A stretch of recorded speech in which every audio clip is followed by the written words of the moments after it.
Vamos lá, vamos começar mais um podcast. Na verdade, vamos começar mais uma temporada. Essa é a 4ª temporada do Pode Performar. Performance mudou minha vida. E aí eu um dia parei e falei, por que eu não gravo um podcast com profissionais, com especialistas que também performam? E essa é a ideia do Pode Performar. Estamos na 4ª temporada e hoje eu tenho um convidado especial. Tem um ano mais ou menos, um pouquinho mais de um ano, que eu tive a oportunidade de conhecer o Vitor. Fui num encontro de empresários, uma reunião de network, e lá estava Vitor, presidente do grupo. E eu fiz, caraca, esse cara performa. E depois de um ano, eu tive a oportunidade de convidar ele agora, nessa 4ª temporada do Pode Performar, estamos aqui. Vitor, obrigado por ter aceitado. Satisfação Obrigado, de meu você irmão. aqui. Obrigado, é um prazer E a gente vai falar de performance, cara, porque eu não consigo olhar para você e não ver performance. Não vou começar perguntando aqui, Vitor, de onde você veio, tua vida. Depois a gente pode até tocar nesse ponto. Tá, teu nome, que é bacana, que a gente já conversou, você já me falou. Mas é porque assim, as pessoas falam muito em equilíbrio. Equilibrar vida pessoal, vida profissional, mas eu gosto de falar de prioridade.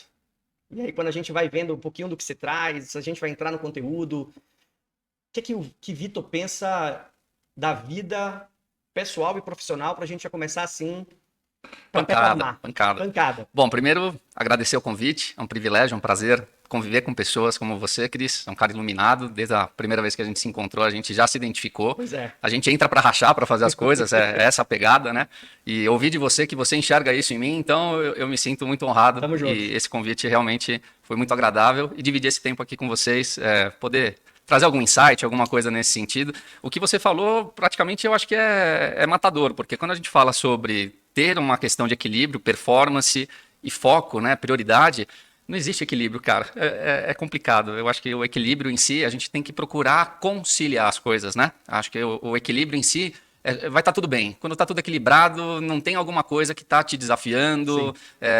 A gente tem que ter uma motivação. E o foco naquilo que realmente importa, né, faz com que a gente crie um desequilíbrio, porque nos leva em direção daquele objetivo que a gente tem. Às vezes a gente tem que abdicar um pouquinho mais da saúde, um pouquinho mais da família, um pouquinho mais do trabalho. Sempre quando a gente quer alguma coisa, a gente tem que abrir mão de outra. E esse equilíbrio eu acho que é realmente complicado. Mas muito bom começar esse bate-papo desse jeito. Vamos nessa, vamos nessa. Essa é performance, gente. Cara, eu quero começar assim, porque quando eu te conheci, que eu vi você lá se apresentando, já aproveitando, falando um pouco de você, né? Você tem uma empresa de contabilidade e aí a gente fica assim, ó, para mim, na minha visão, a maioria das pessoas olham para o contador de forma equivocada. É aquele cara que às vezes só vai fazer a emissão de nota ou vai ali fazer o básico do que a empresa precisa. O que você fala, o que você pode trazer quando a gente vai falar de empresa, de empresários, de negócio, do erro que eles estão cometendo com esse tipo de visão? E se eu estou certo, se esse tipo de visão ainda predomina? Sem dúvida essa visão predomina, mas vamos dar um passinho atrás. A contabilidade, na verdade, ela é uma das áreas de gestão empresarial. Legal. Ela é um denominador comum, vamos chamar assim. Então, todo negócio, ele precisa de uma contabilidade.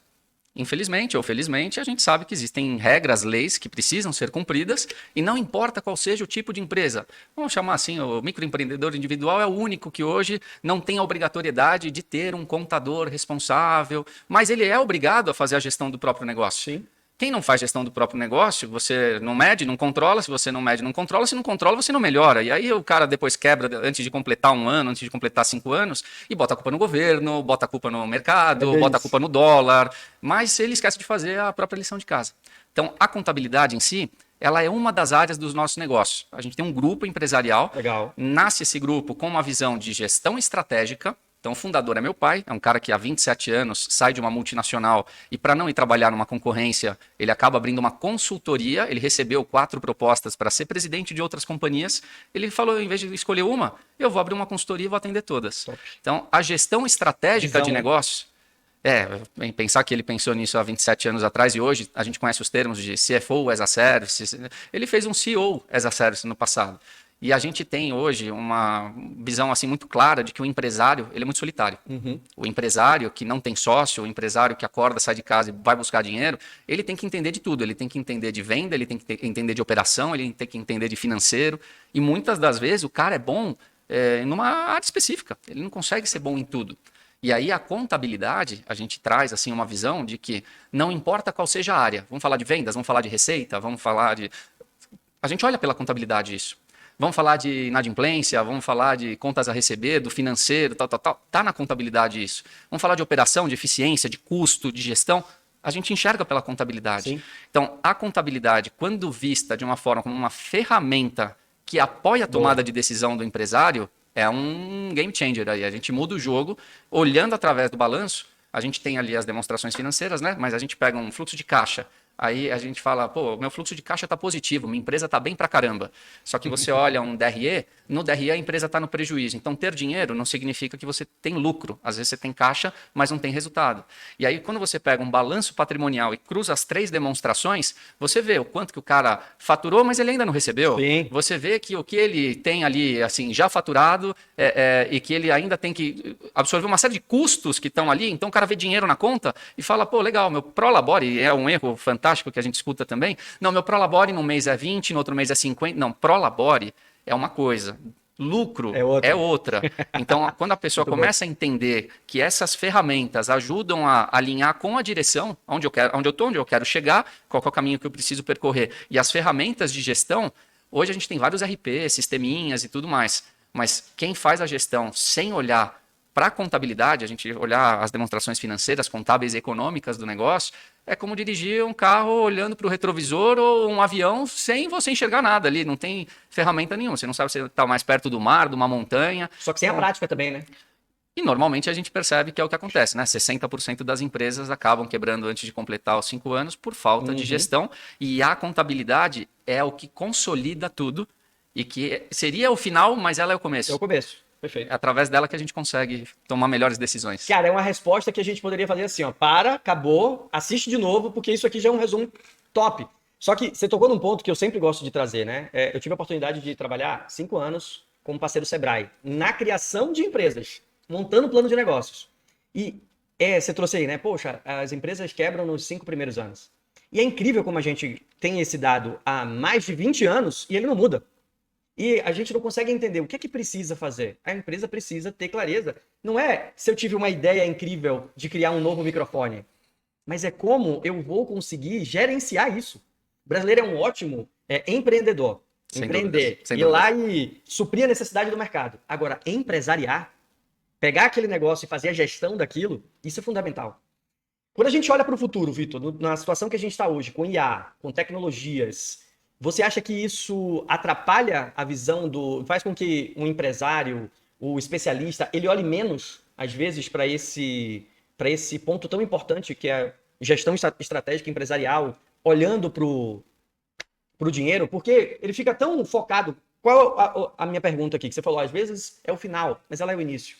E às vezes a pessoa está pensando tanto na inovação, que ela não olha o que é que ela precisa, quanto de investimento, de tempo, de valor, quanto aquilo vai trazer retorno para ele, quando aquilo vai trazer retorno para ele. Então, você acha que essa velocidade da tecnologia pode atrapalhar o jovem empreendedor? Não o empreendedor que já está no mercado e já tem controle disso, mas o jovem empreendedor? Eu não tenho como deixar de fazer uma conexão com o começo do contexto que você trouxe, tá? Assim, a tecnologia, ela está aqui para ajudar. Ela está aqui para otimizar, ela está aqui para fazer com que a gente consiga tomar decisões melhores e encurtar o tempo que a gente gastaria dedicando para uma análise, para um estudo, mas a gente também não pode tomar isso como absoluto. A gente tem que entender o que está sendo apresentado, porque se a gente simplesmente levar adiante aquilo que a inteligência traz para a gente, sem a gente entender o contexto, sem entender o porquê, sem entender a base, um cliente faz uma pergunta para você, você vai falar, peraí que eu vou perguntar aqui para o chat, que essa parte eu não lembro aqui. Então, mas voltando sobre por que as empresas dão errado, e a conexão que eu queria fazer, inclusive, é com o livro da Sabrina, A Pressa de Ser Feliz. Pois é. A pressa de ser feliz, o que é a felicidade para o empresário? É dinheiro. Sim. Então, o dinheiro, quando aparece na mesa, quando você monta um projeto, você pensa, não, eu vou pegar um mercado endereçável, uma dor latente desse mercado, eu tenho uma ideia, eu desenvolvo, faço um estudo, às vezes nem estudo faz, vamos fazendo e depois a gente vai melhorando. Meio modelo Samsung e Apple, né? Tem um que espera o produto ficar perfeito para lançar, o outro vai lançando e vai lançando cada ano uma atualização diferente. O empresário, quando ele começa, ele espera ter resultado, só que quando ele tem o resultado, ele não enxerga isso a longo prazo. Porque às vezes você pode fazer um resultado bom num primeiro mês, Só que você não tem um histórico para saber se isso vai se repetir pelos próximos 12 meses, pelos Sim. próximos 5 anos. Então, o planejamento, ele não é feito. E a falta de planejamento faz com que o resultado que aparece, dinheiro na conta, o cara fala, pô, estourei no norte. Sim. E aí ele não cria uma reserva de emergência, aí ele não cria um plano de reinvestimento no negócio. Então, do lucro, o que eu vou fazer? Você tem que ter uma governança, mesmo que você seja sozinho, se você gastar tudo que você ganha, ou se você gastar mais do que você ganha, o que vai acontecer? Vai chegar uma hora que o banco não vai te emprestar dinheiro, que vão... Vai acabar a fonte. Ou seja, quando o empresário começa e ele vê o dinheiro, ele tem que ter aquela calma de pensar, legal, isso daqui deu certo, mas será que um mês vai ser bom? Igual um corretor de imóveis. Quantos imóveis ele vende no mês? Quantos imóveis ele vende no ano? A depender do corretor, às vezes o cara vende um imóvel de 10 milhões tranquilo. no ano e fica Garantiu legal. o ano. Só que se ele gastar aquele recurso todo, não, vou pegar, vou viajar com a família, vou trocar de carro, vou comprar comprar uma um casa, imóvel. acabou o dinheiro. Acabou o dinheiro. Então, não importa qual seja o segmento, eu acredito que o principal culpado é o próprio empresário. Sim. É o próprio empresário, com a pressa de realizar o seu desejo, que quando ele concebeu a ideia, vou ganhar dinheiro com isso. Quando ele ganha dinheiro, mas ele não vê uma consistência naquilo ainda, ele não pode tomar decisões que prejudiquem no longo prazo a empresa. Então, solução de curto prazo para problema de curto prazo, solução de longo prazo para problema de longo prazo. E normalmente a gente vê o empresário tomando decisão de curto prazo para um problema de longo e o longo não chega, porque ele quebra no meio do caminho. É bem isso. É bem isso, bem isso. Cara, você trouxe uma reflexão que para mim faz muito sentido.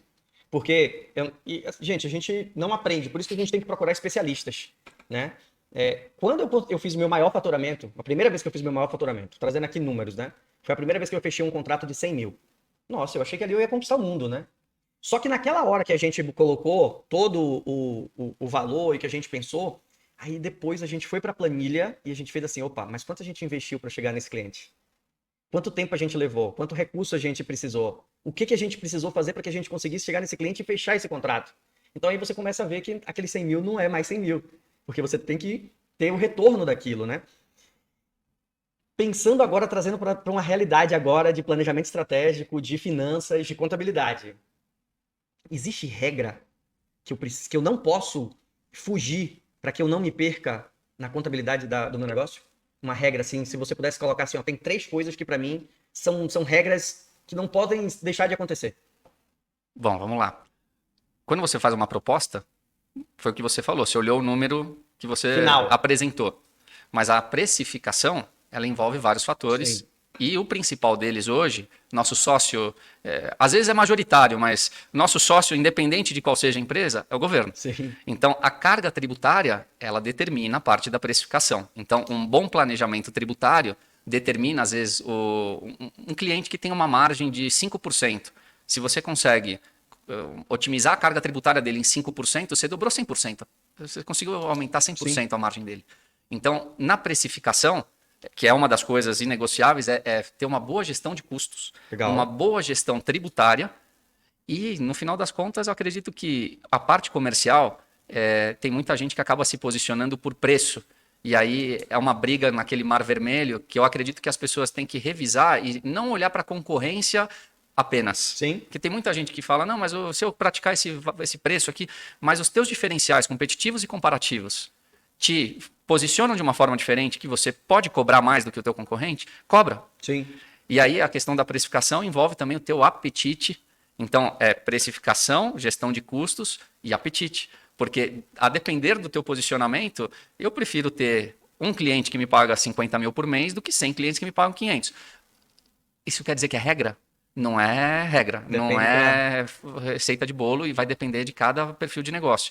Mas é mais fácil a gente atingir um resultado de valor agregado se posicionando para um cliente top, premium, que o cliente quer comprar e reconhece valor no negócio. Pela diferença, né? Pelo diferencial dele. Porque num mercado onde todo mundo se posiciona por preço, é predatório. E aí muitas das empresas que acabam saindo do mercado, ou é porque não tem mais margem, que não conseguem sobreviver pela margem, que se posicionaram para praticar aquele valor, ou porque chega um concorrente e simplesmente tira ele do mercado. Nesse sentido. Isso é muito forte. E eu sempre falo, quando eu vou conversar com meus clientes em relação a preço, eu gosto de fazer uma brincadeira, né? Eu faço assim, ó, vamos lá, vamos pensar em preço? Eu tenho uma mentoria e eu quero te dar uma mentoria para você, Vitor. Eu tenho uma mentoria que custa 10 mil reais por mês e eu tenho uma mentoria que custa R$1.000 por mês. Você quer qual? Depende, qual que é o ROI? Qual que Então, é o assim, retorno desse investimento? essa é a primeira coisa que a gente tem que começar a pensar. Porque não adianta eu vou lá e pago uma mentoria de 10 mil se ela não vai me dar retorno. Exato, Então, não, porque agora eu vou pagar uma mentoria aqui de 70 mil. Tá tudo bem se ela for te dar retorno. exato. Tá tudo bem se o investimento que você está fazendo vai trazer retorno para você. Perfeito. Então, você começa a ver que o preço, porque quando a gente fala de preço, a pessoa pensa no preço mais baixo. E eu sempre gosto de dar o exemplo do preço mais alto. O preço mais alto não é para você agora. Essa aqui de 1.000 vai te dar muito mais retorno. Perfeito. Então não é só, não, eu vou pegar o meu preço e vou colocar o mais alto porque eu sou. Tá, mas você soluciona o problema do teu cliente? Você sabe chegar e falar para ele assim, ó, vem comigo que isso aqui a gente resolve? Porque é isso que vai fazer com que o cliente te contrate. Exato. E aí, a gente vai entrar no ponto que você tocou aqui. Sem juridiquês, que eu não domino nada. Eu também Mas não. da reforma tributária. Tá deixando todo mundo de cabelo em pé. E quando a gente para pensar, o que a gente precisa, para a gente não entrar numa aula, que é um assunto que, outro dia a gente conversou, eu lembro que você comentou assim, ó, tem muito profissional que ainda não sabe nem como é que vai ser, porque não tá claro. Mas para a gente não entrar nesse assunto tão profundo, o que a gente pode prestar atenção e tomar cuidado com essa nova reforma? Pensando no empresário, em negócios, em planejamento estratégico, o que a gente pode agora de início? Pô, Vitor, dá um direcionamento para a gente aqui em relação a essa nova reforma tributária, o que a gente precisa estar atento? Cris, é a maior mudança nos últimos 30 anos aí, quiçá mais, né? Tem gente que fala que é 60 anos, sei lá. Eu tô chegando nos meus 40, então não tenho tantas lembranças do passado, mas Mudança. estudei economia, administração, contabilidade, a gente vê muita coisa aí nesse meio. E a reforma tributária, praticamente, é um projeto que visou simplificar, porque as regras no Brasil são muito complicadas, a gente tem muitos impostos, e já existe um modelo validado globalmente que se chama IVA. IVA é o Imposto sobre Valor Agregado. A reforma tributária hoje, ela tem o foco principalmente na área de consumo. Então, os impostos sobre o consumo. Hoje a gente tem na área de consumo os impostos que são os federais, PIS, COFINS e IPI, e eles vão ser transformados no CBS, que são as contribuições sobre bens e serviços. Simplificando. E a gente tem os impostos estaduais e municipais, que são o ICMS e o ISS, que serão transformados na IBS. Na prática, que é o Imposto sobre Bens e Serviços. Na prática, a gente sai de 5 para 2, então simplifica. O problema é que a gente vai ter um período, uma transição de praticamente 7 anos. E a gente vai ter que conviver com os dois regimes. Muitas das coisas que trouxeram as empresas até hoje não serão suficientes para levá-las daqui em diante. Então, existem muitas coisas que a própria tecnologia proporcionou junto com essa reforma, onde o cruzamento das informações ele está cada vez maior. Então, você não emitir nota fiscal de tudo, aquela coisa que o pessoal fala, é um amigo meu que me contou, não conheço ninguém, mas aquela coisa que a gente sabe que da forma como as empresas faziam as coisas, hoje, se você não faz uma boa gestão da precificação, por exemplo, você vai continuar aplicando o mesmo valor de markup, ou eu tenho um exemplo perfeito, um cliente recentemente começou um projeto e a carga tributária era X, passou 2 anos de empresa, ele já criou um faturamento, um volume de faturamento que não era mais aquela carga, mas ele continuou precificando depois de 2 anos, com aquela mesma carga.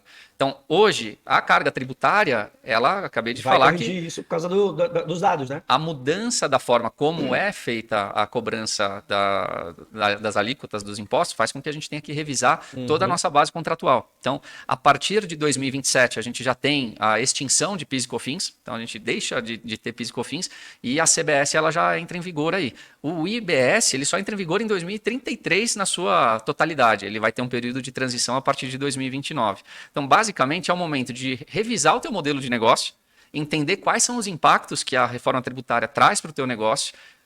Eu costumo dizer que se o negócio não é bom pagando imposto, ele não é um bom negócio. E a gente está chegando num cenário onde cada vez mais o cruzamento de informações com a tecnologia de Banco Central, Receita Federal, banco, tem muita gente dando saída fiscal do Brasil agora por conta da tributação de dividendos. Isso não te tira do olhar do fisco, muito pelo contrário. Você levou teu domicílio fiscal para fora, mas os bancos continuam reportando a tua movimentação. Então, a reorganização societária hoje, ela é também determinante no planejamento tributário. Então, a gente está falando de contabilidade? Não, a gente está falando de tudo que, conforme a gente estrutura um modelo de negócio, vai chegar na contabilidade. Mas para a gente enxergar como está na contabilidade e como que a gente tem que estruturar, por isso que ela é o início. A gente tem que partir dela para construir o resto. O modelo societário define o modelo tributário define o modelo fiscal, o fiscal reflete na contabilidade, o financeiro que está englobando tudo isso reflete na contabilidade.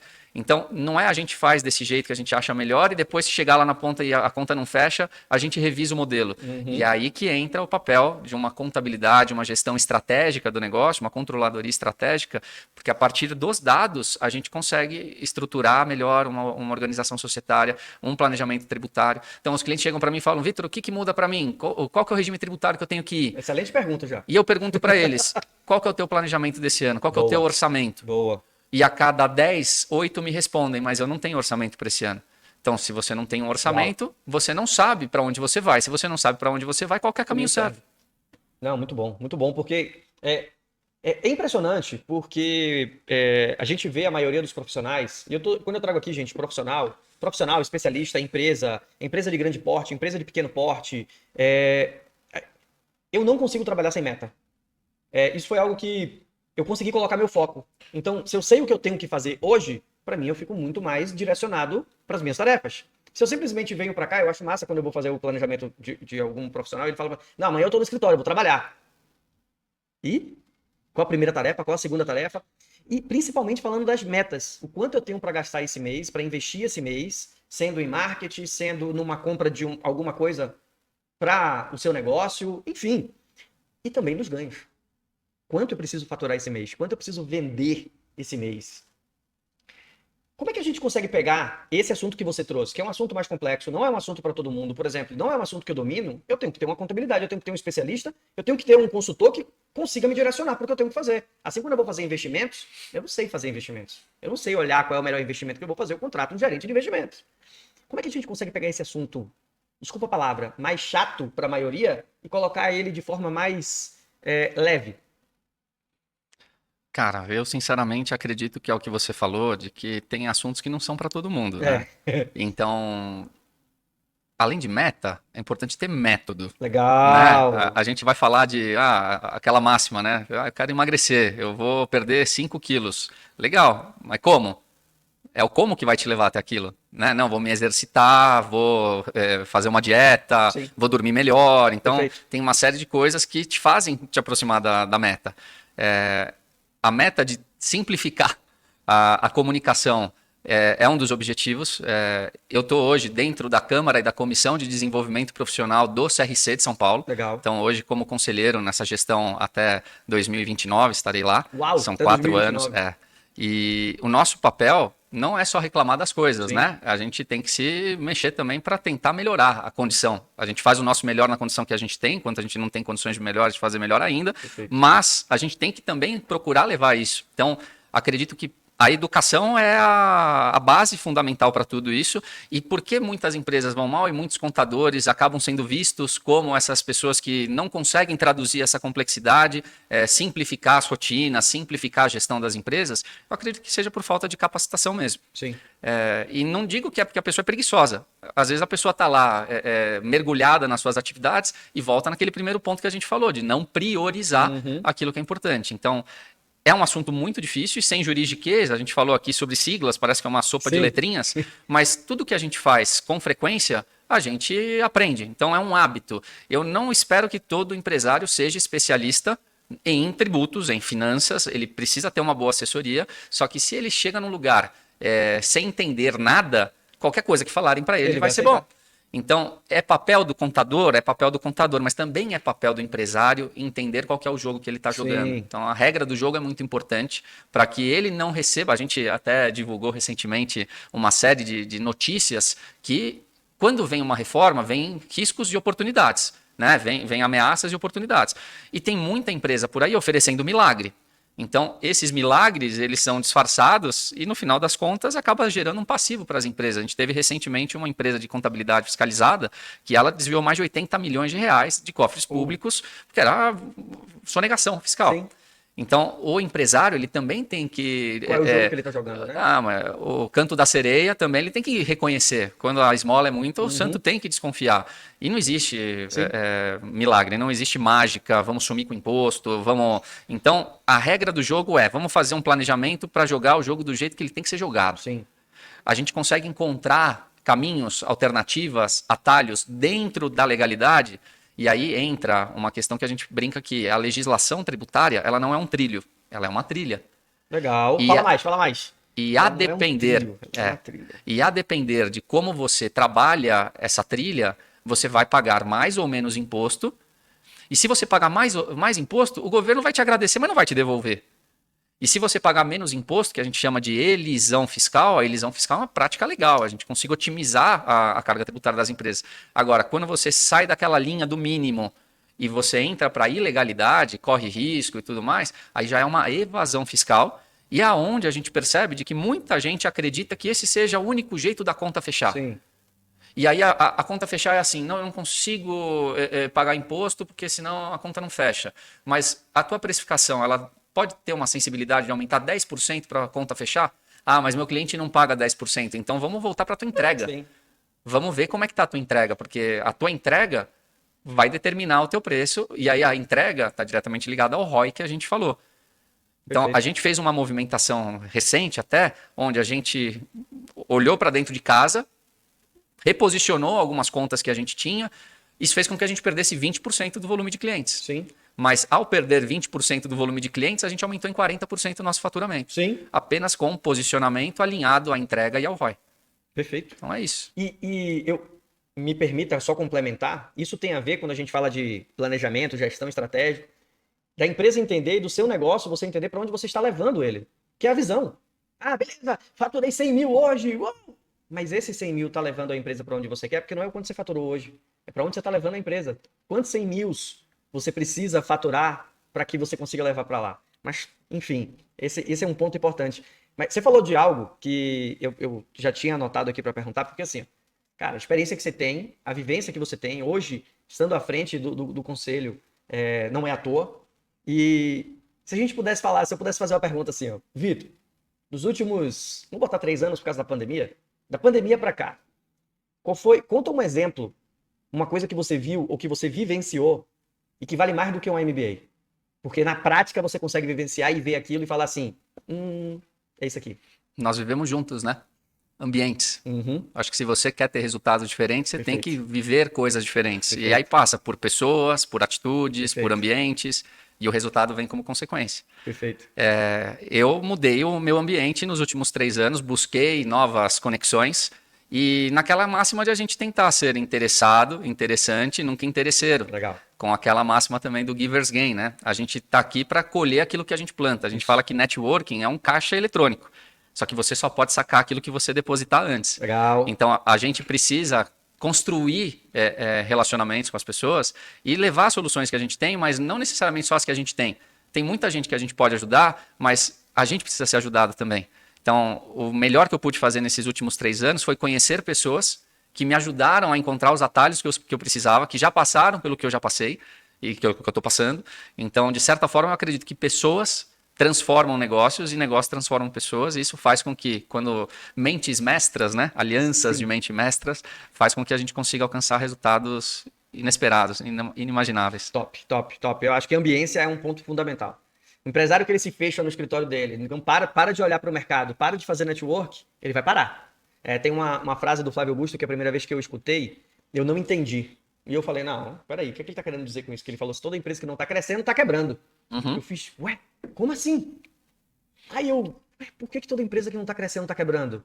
Porque a gente tem que levar em consideração tudo que está acontecendo no mercado, e se aquela empresa, se ela não se atualizar, já era. E o ambiente faz com que a gente consiga olhar para isso, né? O ambiente faz com que a gente consiga ficar mais atento, olhar para novas oportunidades, olhar para novos negócios, novas culturas, enfim, isso é top, top, top demais. Meu amigo, agora se eu fosse perguntar para você assim, se eu fosse trazer para você um case da seguinte forma. Um profissional te procurou, ele está no vermelho, ele está no desespero, ele está pensando até em ir pro ilícito, ir pro ilegal, para ele conseguir ali ajustar. Qual a primeira coisa que você consegue mostrar para ele? Não, olha para isso aqui. Precificação, DRE, que às vezes tem gente que não sabe nem o que é um DRE, nem um fluxo de caixa. Por onde é que você olha para você faz, cara, isso aqui, como é que tá? Onde é que você olha? Você mostra para o cliente, para esse empresário, para esse profissional que ele precisa ter atenção. Existe algum ponto? Tem alguns, né? Você está me trazendo um exemplo como se fosse um paciente chegando com um sintoma no hospital. Primeira coisa que ele faz é passar numa triagem, Sim. tirar a temperatura, Sim. a pressão, os batimentos cardíacos, e ele recebe lá uma pulseirinha de classificação de risco, né? Boa. Então, normalmente o que a gente faz é um diagnóstico. A primeira coisa é entender qual que é o cenário da pessoa, o cenário da empresa. Às vezes, o que ele te traz como dor é o sintoma, não é a causa. E quando a gente analisa sintoma, não analisa a causa, a gente toma um remédio, tira o sintoma, mas a causa continua acontecendo. Então, normalmente, o que a gente pede são os exames, né? O médico pede exame de sangue, ultrassom, raio-x, tomografia. A forma como a gente, que atua nessa área financeira, econômica, contábil, a gente pede todas as demonstrações da empresa e é o que você disse. Normalmente, a pessoa ou não tem, ou tem e não sabe interpretar. Então, às vezes, por exemplo, uma simples análise de o cara tem lá uma compra recorrente de tal mercadoria que não está saindo, não está dando saída. Quando você vai ver o ciclo dele, que ele deveria ter aquela mercadoria para durar 3 meses, ele tem 1 ano de estoque para vender aquilo. Por que está comprando? Uhum. Porque não parou para fazer uma boa gestão de estoque. Então, quando a gente simplifica que toda empresa ela tem algumas áreas que são estratégicas, gestão de compras, gestão de vendas. Às vezes você compra, mas você não compra à vista, você compra a prazo, então o teu fluxo de caixa de contas a pagar. Às vezes você vende, mas você não vende à vista, então você cria um fluxo de caixa do contas a receber. Aí você tem o estoque, a gestão do estoque, você tem a gestão de clientes. Então, quando você faz uma análise de tudo isso, você começa a identificar onde são as alavancas que você precisa mexer. Boa. Mas normalmente não tem assim uma resposta única, mas o sintoma é sempre o mesmo, não tem dinheiro no caixa. Sim. É isso. Boa, boa, boa. Era a resposta que eu sabia que ia vir, te conhecendo. Porque, assim, é o que a gente falou desde o início. Se a gente parar para assistir tudo de novo, quando a gente fala de prioridade, quando a gente vai falar, o diagnóstico é o que precisa. Ó, o Vitor trouxe aqui, para quem não sabe para onde vai, qualquer caminho serve. A gente falou de prioridades, a gente falou de entender primeiro a precificação para depois, a gente falou primeiro. Então, não tinha outro caminho que não fosse o diagnóstico, né? Mas é importante a gente trazer, eu gosto sempre de falar, né? Óbvio, precisa ser dito, precisa ser lembrado e precisa ser feito. Então, coloca isso em prática, olha para isso, procura um especialista, entende o que você precisa para que você consiga mudar os resultados. Meu amigo, estamos chegando na reta final, só que eu não posso deixar de chegar na reta final, eu fiz várias perguntas, já tinha separado aqui umas perguntas que, para mim, às vezes também Deixa eu perguntar isso para o Vitor aqui, eu fico com essa dúvida. Eu não sei se às vezes eu olho para o cliente e faço, não, será que é porque eu já trabalhei com isso? Mas a gente consegue ver que não, é a nossa especialidade que precisa ser levada para o cliente, é a oportunidade do mercado que tem ali para a gente ir lá e suprir aquilo. Isso é muito bom. Mas eu não posso deixar de perguntar. A gente começou falando de equilíbrio. Não tem equilíbrio. A gente começou falando de prioridade.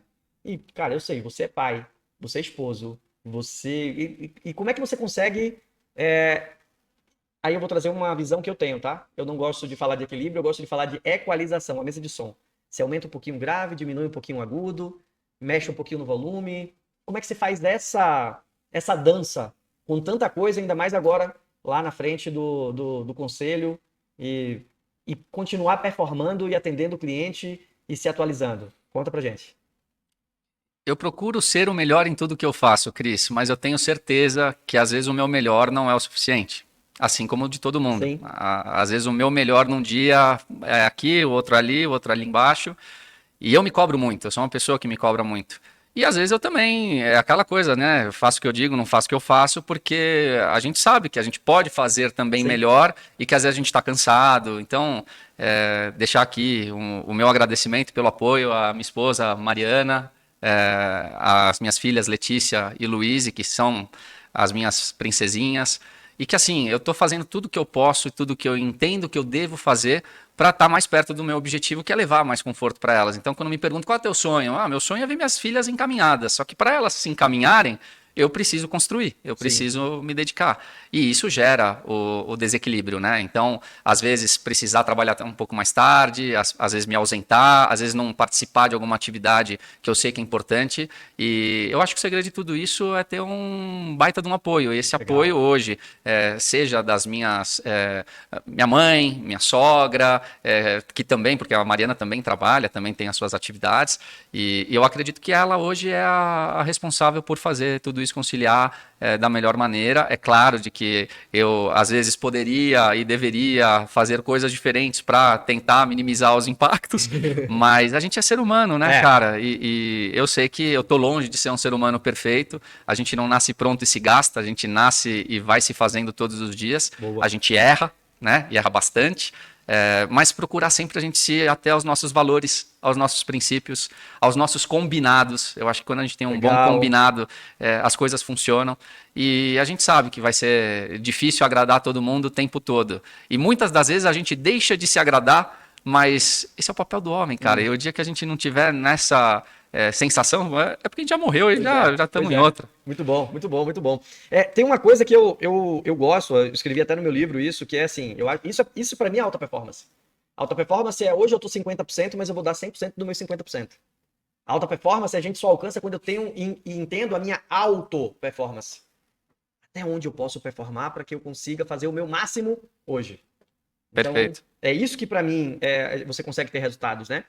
E aí, a gente falou um pouquinho do profissional, a gente falou agora da tua vida pessoal, dessa equalização. O que é sucesso pro Vitor? Cara, sucesso é encostar a cabeça no travesseiro e saber que você fez tudo que você poderia, Muito bom. dando o teu melhor e deixar um legado, cara. Eu acho que a gente está aqui para criar impacto. E o legado que eu espero poder deixar, eu não espero que minhas filhas sigam a minha carreira, não espero que elas me sucedam no negócio, mas que elas lembrem que elas tiveram um pai batalhador, que elas tiveram um pai que se ateve aos princípios, Legal, a Deus. legal. E não sei o que eu vou deixar de herança para elas. Espero poder deixá-las de uma forma confortável, mas se eu puder deixar para elas que elas têm que batalhar, elas têm que acreditar nelas Legal. e que elas podem fazer o que elas quiserem da vida delas, eu vou descansar em paz lá na frente. Show de bola. E agora pro empresário, pro profissional, que a gente falou aqui de várias coisas pro profissional. Se a gente for falar de performance, de gestão empresarial, gestão estratégica, planejamento financeiro, contabilidade, de tudo que a gente tocou aqui um pouquinho, o que o profissional, que esse empresário, que esse empreendedor, qual é a frase que você deixa para que ele performe? Voltando um pouquinho na parte de conexões e ambiente. Não precisa resolver tudo sozinho, cara. Legal. Você pode contar com a ajuda das pessoas. Eu acho que a gente tem que ser humilde para reconhecer as nossas limitações e buscar com quem já sabe, com quem já fez, com quem já está aonde você quer chegar, né? Eu acho que o ambiente faz com que você se transforme, mas você precisa ter a decisão de caminhar até aquilo. Legal. E ter a coragem de pedir ajuda e de entender e reconhecer que você não vai ser bom em tudo. Assim como eu não sou, assim como eu entendo que todo mundo tem as suas virtudes, os seus defeitos, e acredito que seja conexões. As conexões levam a gente para o próximo nível. Muito bom, muito bom, muito bom, muito bom. Vitor, obrigado de novo, cara. Super papo, acho que a gente pode combinar depois pra gente fazer aqui um bate-bola. Pensei aqui agora comigo, tá? Tá bom. Vou até já deixar aqui a gente fazer um bate-bola assim dos 10 maiores erros para que o empresário fique atento. Bora, vai ser um prazer. Financeiro, e a gente coloca assim que eu acho que vai ser muito bom. Porque as dicas que o Vitor trouxe, gente, é aquela coisa do óbvio que se a gente colocar em prática, sabe feijão com arroz? O básico bem feito. O básico bem feito, de saber o que é o DRE, de saber analisar isso aqui, de saber que ele existe primeiro, né? Do fluxo de caixa, do quanto você está investindo, o que é que você precisa ter ali. Então, tudo que o Vitor trouxe aqui se você fizer esse planejamento, é muito difícil que você desvie ali para o negativo. É só você ir fazendo o passo a passo e entendendo o que precisa ser feito. Então, cara, obrigado mais uma vez. Dicas valiosas. Muito bom a gente ter esse papo. Como eu falei, teve algumas dúvidas que eu trouxe aqui que eu já tinha e que não, como é que eu vou pegar e vou trazer isso aqui pro vídeo? Como é que a gente consegue tornar esse assunto mais denso num assunto mais leve? Então é conhecimento, é a gente entender o que está acontecendo. Tem muita gente que sabe e tá vendo aí o que está acontecendo na reforma tributária, mas não tá nem olhando. Não, tá deixando, deixa a vida me levar, a vida leva eu. E aí quando vai ver, já tá com o barco cheio d'água. É isso. Cara, obrigado. Obrigado você, foi um prazer. Bom. Show de bola. Não posso finalizar sem trazer sempre, né? Curte, comenta, compartilha, manda para outras pessoas. A gente vai estar no YouTube, se você estiver assistindo no YouTube aqui, curte. Se você estiver no Spotify também, dá sua estrelinha, manda para outras pessoas. E toda quinta-feira, novos episódios, começando agora a 4ª temporada. E tenho certeza que vai ser show de bola. Vou deixar aqui embaixo na descrição suas redes sociais, seus contatos, para quem quiser falar com você. Ó, o cara tá com a agenda lotada. Até 2029, nem eu sabia disso, que você vai estar lá no conselho. Mais empresa, mais um monte de coisa, mas os contatos do Vitor vão estar aqui embaixo para quem quiser procurar e saber mais. Seus contatos, suas redes, tudo direitinho. Vai ser um prazer, contem comigo. Meu amigo, forte abraço. Gente, beijo e até a próxima. Isso aí. Valeu!